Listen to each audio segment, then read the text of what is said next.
Navigating life, we all encounter seasons of struggle, and even as believers, sometimes we suffer in silence and mask our pain.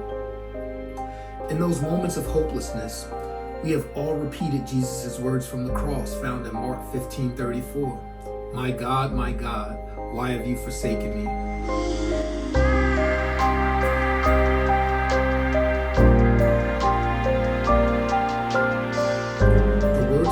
Life when we experience health or financial challenges, or any hardship that may influence feelings of abandonment and despair.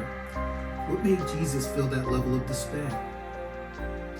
It was the weight of the world's sin he endured, humanity's sin in fulfilling the prophecy. I was born the third of 7 kids, and my story includes a myriad of life events and experience that challenge my self-worth, my faith, and in most cases leaving me with a sense of abandonment. My mother, overtaken by the challenge of addiction and her own experiences with abandonment, created competing priorities where drugs were chosen in lieu of her children, leaving us to fend for ourselves. My father and I never connected. He was disconnected, chasing his own worldly desires and pleasures, further driving feelings of abandonment and insecurity. As an adult and born-again Christian in my own life, I faced moments of feeling abandoned by God, specifically during a recent health crisis concerning my heart, where it felt like the heavens were silent and my prayers went unanswered.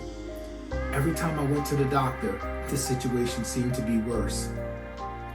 So similar to Jesus, in the midst of my scariest moments, I questioned God's presence and existence. I said, why me? Why now? But I prayed more, I talked to God more, and it helped me to maintain a sense of peace. And in those moments, I knew God was listening. I had an acceptance of my situation. Through prayer, I had feelings of comfort and restoration. It calmed my soul. It was in those moments that I realized God's faithfulness transcends my own understanding, my own strength, my belief in limitations. Faith does not have boundaries or limits that stop at human frailty and brokenness.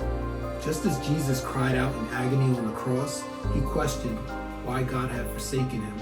He weighed the feeling of abandonment, simultaneously praying and understanding the pathway to redemption and reconciliation with the Father. But God. So through God's grace, I discovered that our greatest moments of abandonment can become the breeding ground for a deeper encounter and a strengthened relationship with God. When prayer is all you have, it creates a peace and a restoration, if you will. During my scariest moments, I found peace, strength, and comfort in the promise of Deuteronomy 31:8. He will be with you. He will never leave you. He will never forsake you. Do not be afraid. Do not be discouraged. It was in surrendering to God's unfailing love that I experienced the transformation and a strengthening of faith that put me at ease no matter the outcome. Psalms 119:105. Your word is a lamp for my feet and a light on my path. So as we explore the profound cry of abandonment Jesus felt on the cross because of our sin, so we would not have to, it is my hope and prayer that we will find comfort in the realization that we are never truly forsaken when we accept what Christ has done for us. In our moments of deepest despair, sometimes God does not deliver you out of your troubles, but God's presence remains steadfast, offering hope, healing, and restoration. My hope is that you recognize and hold on to the promise that even in situations that seem hopeless, you are in the loving embrace of a faithful God who never abandons his children.